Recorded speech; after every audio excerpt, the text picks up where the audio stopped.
Imagine this. You're one of the very first humans on Mars. Red dust stretches to the horizon, the sky is a hazy pink, and you're millions of miles from home. Yeah. What rules do you live by? Would they be the same ones you follow every day here on Earth? That thought really throws you straight into the deep end of what we're exploring today, doesn't it? It really does. The ethics of setting up shop on Mars. Bro. Well, it isn't just sci-fi daydreaming anymore. Bro. It's a live debate happening right now with philosophers, space lawyers, scientists, policymakers, the whole lot. Exactly. This isn't about some far-off galaxy. This deep dive is about our potential future, and it makes you wonder, can we just, pack our Earth-grown morals with our Tang and spacesuits? Or will the brutal Martian environment and these totally new challenges, will they force us to come up with a whole new ethical playbook? Precisely. And we're talking about some pretty mind-bending questions here. Like what? Well, what happens when one person's rights clash with what's needed for the whole colony to survive? Oh, wow. Yeah. And what about Mars itself? Does this, alien world have a right to be left as it is? That's a huge one. So, to get our heads around this, we've looked at a stack of fascinating stuff. We have indeed. We're talking the big ideas of philosophy, utilitarianism, deontology, and virtue ethics. The classics. Right, mixed with the practicalities of space law, like the foundational Outer Space Treaty and the more recent Artemis Accords. Yep. We've also tapped into the minds of the experts, the thinkers, and legal eagles actually wrestling with this stuff, plus NASA's own ethical considerations and even some wild thought experiments from science fiction. A real mix. Okay, let's unpack this then. Let's maybe start with those core ethical theories and see how they might play out under, well, the Martian suns. Sounds good. What's fascinating is how these basic ideas about right and wrong, developed here on Earth, how they might either guide us or get completely twisted by the Martian reality. Twisted how? Well, take utilitarianism, the idea of doing what creates the most good for the most people. On Mars, it could boil down to this really stark equation. Maybe one small sacrifice now for the potential survival of billions later. That's a much heavier weight than we typically consider on Earth. Right, that insurance policy idea, spreading humanity to another planet as a backup plan. Exactly. It makes sense on that grand scale, keeping our species alive. And Robert Zubrin, who's a huge Mars advocate, he takes it even further. He argues that not trying to make Mars habitable would actually be a moral failure on our part. Really? A failure? Yeah, a missed opportunity for life itself. It's a powerful utilitarian argument. The ultimate good is the long-term survival and flourishing of humanity. That's a big claim. Now, if we look at deontology, it kind of flips the script from outcomes to duties and rules. Okay, so less about the end result, more about the principles. Exactly. Current international space law, especially the Outer Space Treaty, already sets out some key duties. Like what? Well, no country can claim ownership of Mars, for one. Right, no planting flags. And we have a duty to avoid messing it up. No harmful contamination, as the treaty puts it. Okay. Deontological thinking might also say we have a fundamental duty to respect individual human rights, no matter where in the universe we are. But here's where it gets really interesting, I think. Because those Earth-based duties, like individual rights, they might bump right up against potential Martian duties, what you owe to the group just to stay alive. That's the crux of it. Yeah. Our sources suggest that in the extreme conditions of a Martian colony, where keeping everyone alive is this constant challenge, Yeah. the needs of the many might seriously outweigh the needs of the few in ways we rarely think about here. Like how? Give me an example. Things like maybe limiting pregnancies or strictly controlling resources, stuff that feels almost unthinkable on Earth, Right. might be seen as necessary duties for the survival of everyone on Mars. Wow. That really changes things. This raises a huge question about what rules are truly universal and what might be specific to Mars. While some, like, the idea that randomly harming others is wrong, that seems likely to stick. Hopefully. Yeah, hopefully. But the brutal Martian context could create entirely new duties, focused purely on keeping the colony alive. So some people are actually saying Earth's rules might just not apply. Well, one idea floating around is that moral rules on Earth may not be valid on Mars. It could potentially lead us to consider things like prioritizing certain lives over others in a crisis. My gosh. Again, something that clashes with many Earthbound deontological views. The debate around reproduction is a perfect example here. Oh, so? Well, someone focused on duty might have strong objections to limiting family size on principle, Sure. but someone focused on consequences, on the survival of a fragile Martian colony, might see it as a necessary step for the greater good, a very consequentialist viewpoint forced by the environment. It's a real head-scratcher, isn't it? Thinking about how those basic ideas of right and wrong get twisted and reshaped by that alien environment. Definitely. Now, let's switch gears a bit. Let's talk about virtue ethics. What kind of character traits would be, like, super valuable in a Martian colony? Right, virtue ethics. From that angle, certain character traits would be absolutely essential on Mars. Cooperation is probably number one. Makes sense. In a tiny, closed-off world, if you can't work together, you probably won't survive. Yeah, you're literally stuck together. Exactly. Then there's resilience, the ability to bounce back from constant setbacks because things will go wrong, Constantly, I imagine. and stewardship, taking responsibility for the delicate Martian environment, potentially, and the colony's very limited resources. That would be critical. Okay. And let's not forget bravery and ingenuity. You need people who can tackle problems in a completely alien setting. Absolutely. It's almost like going back to those early explorer ideals, but times 1,000 because of how unforgiving Mars is. Precisely.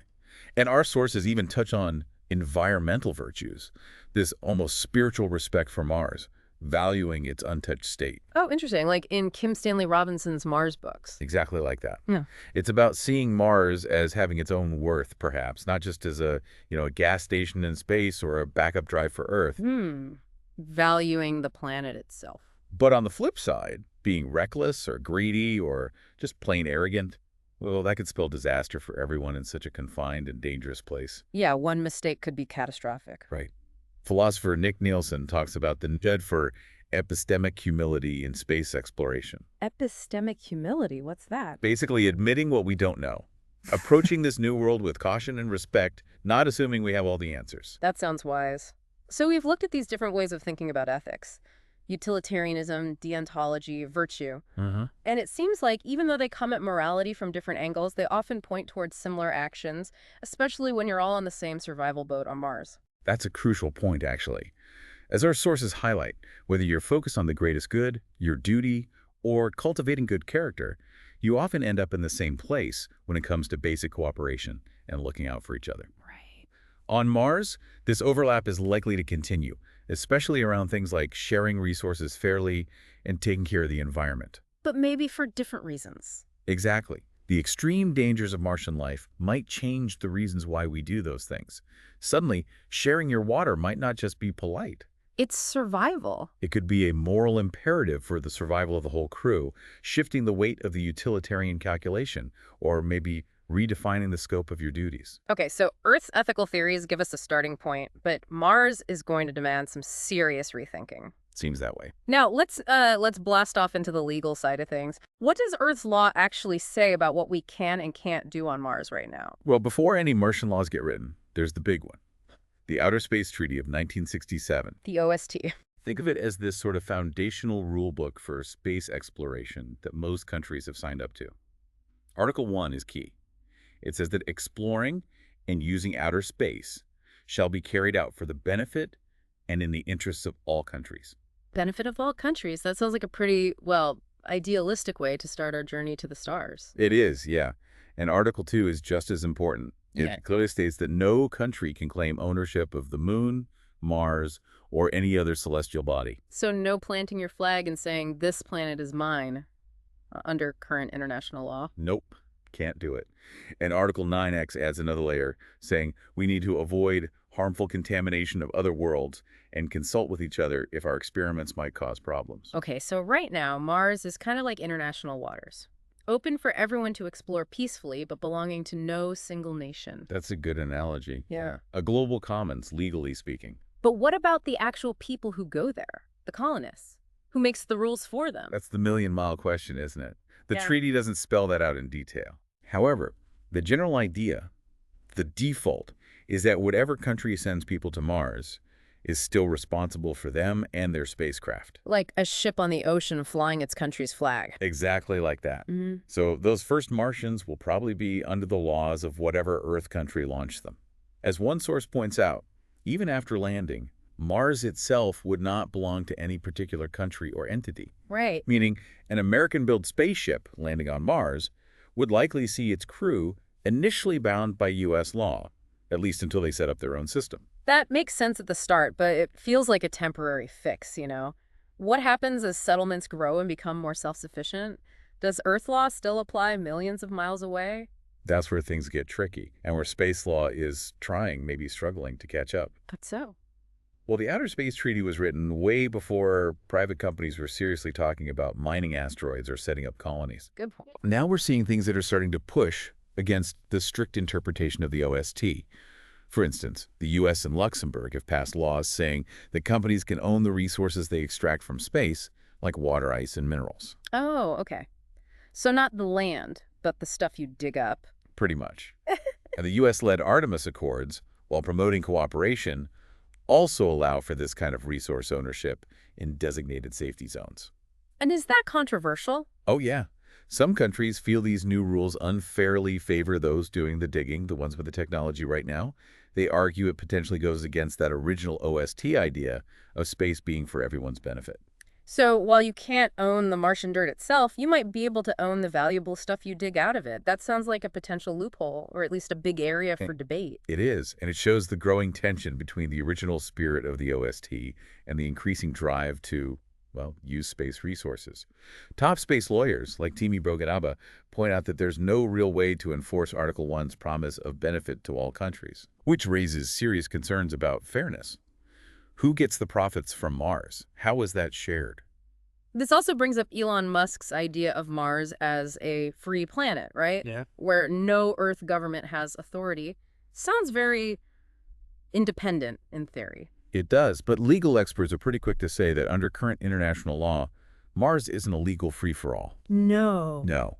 Any country or company trying to declare its own Martian territory or set up its own completely separate legal system without changes to existing treaties would likely be in violation of international law. So you can't just declare independence on day one? Probably not legally, no. Interestingly, even SpaceX seems to realize this. There have been reports that their lawyers are actually thinking about drafting a kind of constitution for Mars and its own legal system. Really? Yeah.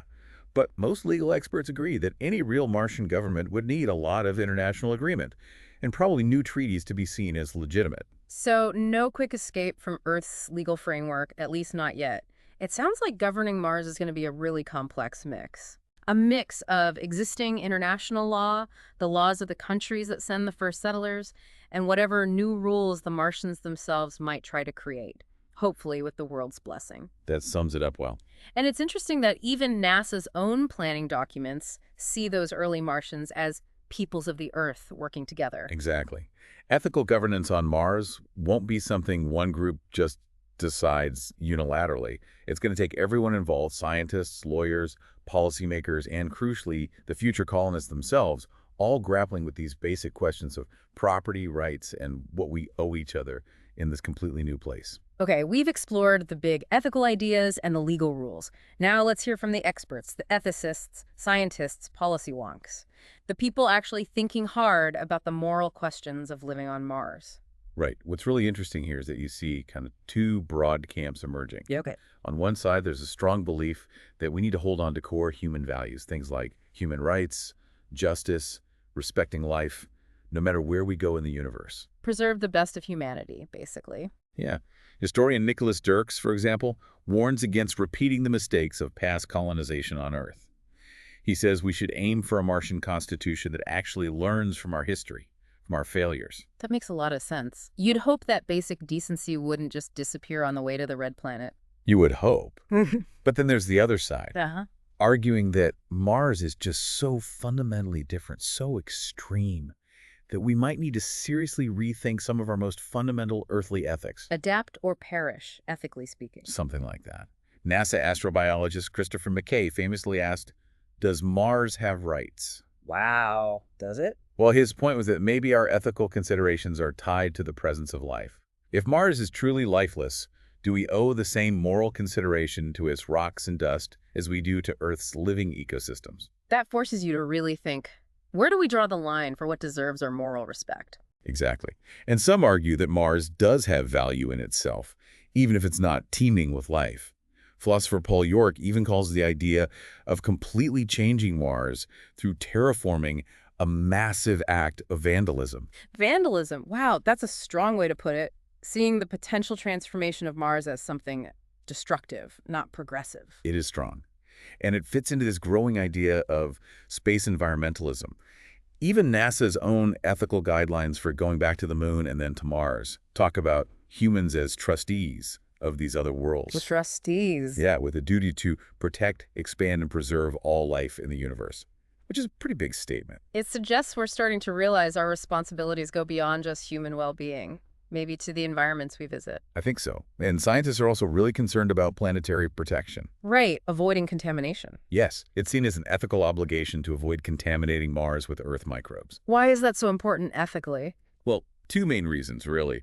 First, we don't want to accidentally contaminate Mars with our own Earth germs and potentially wipe out any native Martian life, however small or simple it might be. Okay, protect potential alien life. And second, we need to keep Mars clean so our scientific experiments aren't just picking up traces of us instead of actual Martian stuff.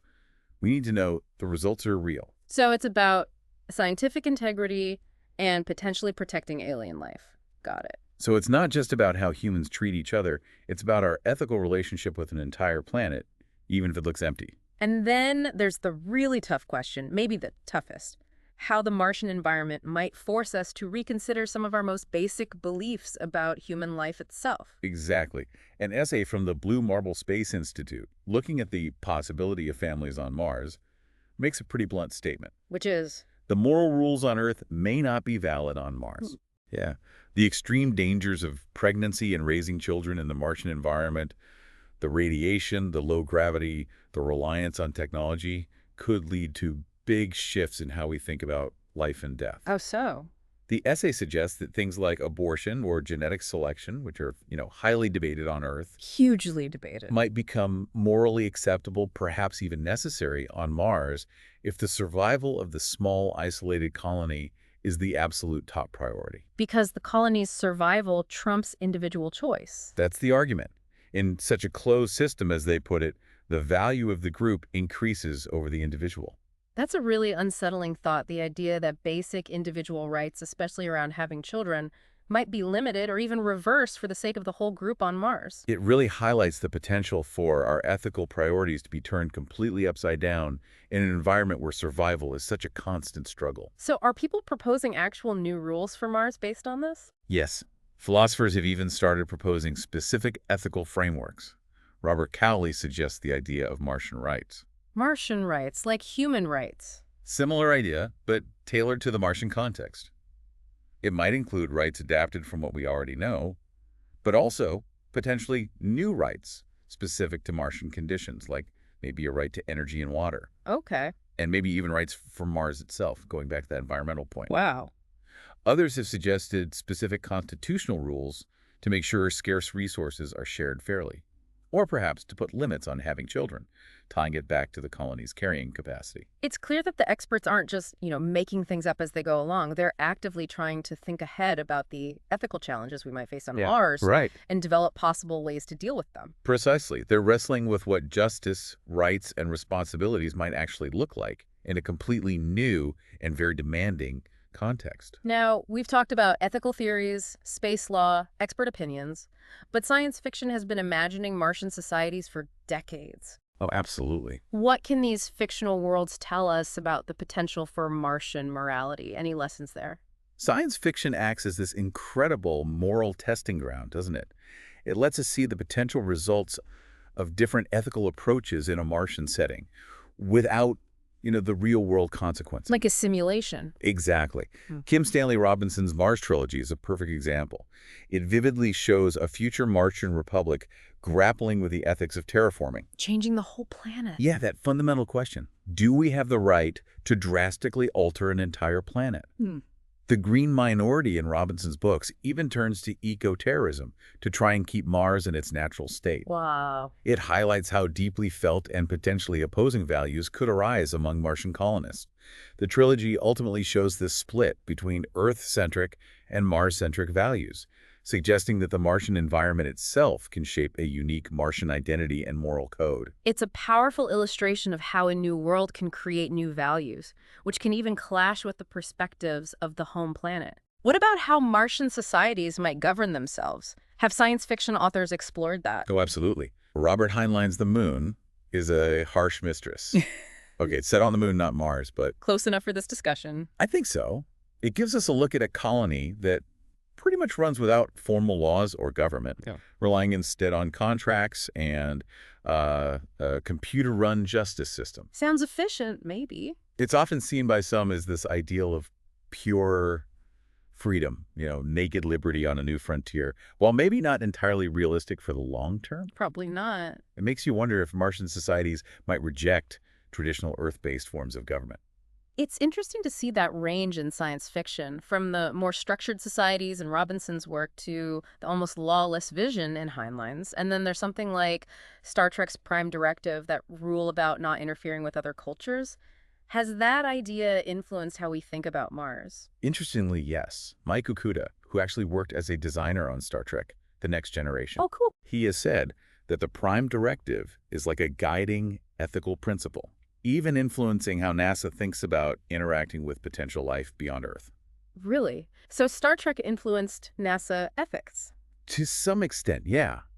It emphasizes that ethical idea of respecting the independence and inherent value of other worlds and any beings that might live there.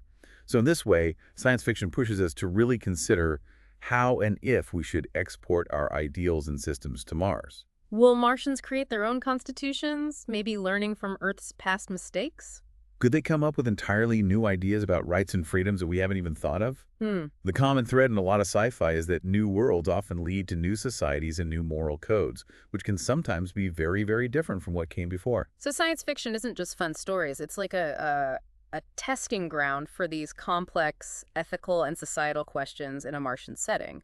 It highlights that Martian society might not just be a copy of Earth. Exactly. And that's something we really need to think about now before we go. Precisely. It encourages us to anticipate and grapple with these issues before they become reality, before the first boots are on the ground. Okay, so we've looked at the theories, the laws, the expert opinions, and even the fictional possibilities. Now, let's try to connect our earthly morals with the potentially harsh realities of life on Mars. What core values are likely to stick around, and where might we see some big changes? Well, it seems pretty clear that some basic human values are going to be essential for any Martian society to function, right? You'd hope so. Basic respect for individuals, the idea of fairness, upholding fundamental human rights. As NASA's ethics report says, assuring basic human rights and civil rights across the universe. These feel like they should be universal. Like, don't be cruel. Yeah, the idea that a Martian child shouldn't be treated cruelly seems to resonate across cultures and contexts. Principles of equality, too, treating everyone in the colony fairly, will also be vital for keeping society together. That echoes the Outer Space Treaty's call for benefit to all humanity. But Mars is so incredibly different from Earth. Surely that's going to force some major changes in how we apply those values, even if the core ideas remain. Absolutely. The stark realities, the limited resources, the deadly environment, the constant reliance on technology just to stay alive. Yeah. These will fundamentally shape ethical choices on Mars, Yeah. especially when it comes down to survival. So where might we see the biggest shifts? Well, take how we think about having children, for instance. We touched on this. The Blue Marble Space Institute essay suggests that Mars might prioritize the overall health and genetic diversity of the colony The collective gene pool. over individual choices about family size. This could potentially lead to the acceptance of genetic screening or even selective breeding in ways that would be highly controversial, even unacceptable on Earth today. That again brings up that tension between what's good for the individual and what's good for the whole group. It feels like on Mars that balance might tilt much more towards the collective, almost by necessity. That's a key point, I think. How we share resources is another area where we're likely to see big differences. How so? On Earth, we have all sorts of complicated systems, markets, national ownership, etc., for deciding who gets what. Right. But on Mars, where every drop of water and every breath of air is absolutely crucial, well, a Martian society might have incredibly strict rules about rationing. No hoarding allowed. Definitely not. Yeah. Or they might even have communal ownership of everything needed for life support, just to prevent hoarding or waste. The very idea of owning private property might look really different in a place where so much depends on shared infrastructure. And maybe shared duties too. Yes, We might see the development of shared responsibilities for keeping the life support systems running. The idea that sabotaging the system isn't just a crime against one person, it's a crime against everyone. And with communication delays making it hard for Earth to govern in real time. Yeah, minutes or even hours the delay. It seems almost certain that Martian settlements will need to develop a lot of self-governance and maybe even aim for complete independence eventually. Exactly. Many experts think that once a Martian colony can sustain itself, the settlers will likely want to make their own rules. Earthly laws and regulations might become less and less relevant. So what might Martian governance look like? We might see the development of more direct forms of democracy, perhaps, or cooperative ways of governing, maybe combined with experts managing the critical life support systems, a kind of technocracy element. Interesting mix. Some science fiction even pictures independent colonies prioritizing friendship with Earth over old political loyalties. A new start. But we also need to be careful, right? Not to repeat the mistakes of Earth's history when new societies are formed in the name of progress or freedom. That's a really important warning. History shows us that groups who talk a good game about freedom and progress haven't always applied those ideals to everyone, have they? Sadly, no. Thinking about past colonization efforts. Exactly. We need to build in safeguards for fairness on Mars from the beginning, things like the rule of law, due process, equal rights, even if how those things look might evolve in the Martian context. Even those libertarian colonies in sci-fi probably need some rules. Right. Even in fiction, the independent-minded lunar rebels in Heinlein's book, while valuing individual liberty, didn't have formal laws, which raises questions about long-term stability and fairness. Most experts agree that some kind of written set of rules, whether adapted from Earth or created from scratch, will be needed to handle disagreements and make sure there's order on Mars. So it sounds as we'll probably see a mix core ethical ideas from Earth providing a foundation, but the unique pressures and challenges of Mars demanding some serious changes. Adaptations, yeah. And maybe even the creation of entirely new ways of thinking about society. It's almost like Mars will be a new state of nature, forcing us to think about the very basics of how we organize ourselves all over again. That's a powerful way to put it. Starting over, under completely different conditions.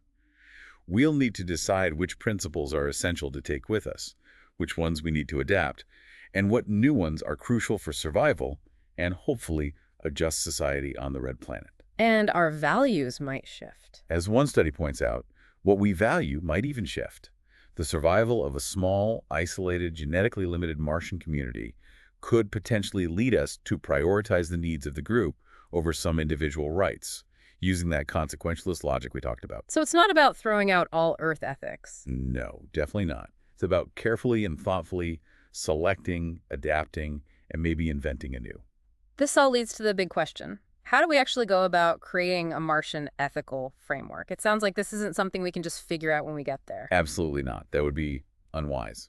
And policymakers and scientists are already talking about this. Good. NASA's plans for going to the moon and Mars, for example, emphasize responsible use of space. What does responsible use mean in this context? Well, it includes not just protecting the environment, but also being culturally sensitive and having democratic accountability in whatever governance structures emerge. And involving ethicists? Yes, there's a growing feeling that we need to involve ethicists and the public much more in planning these settlements.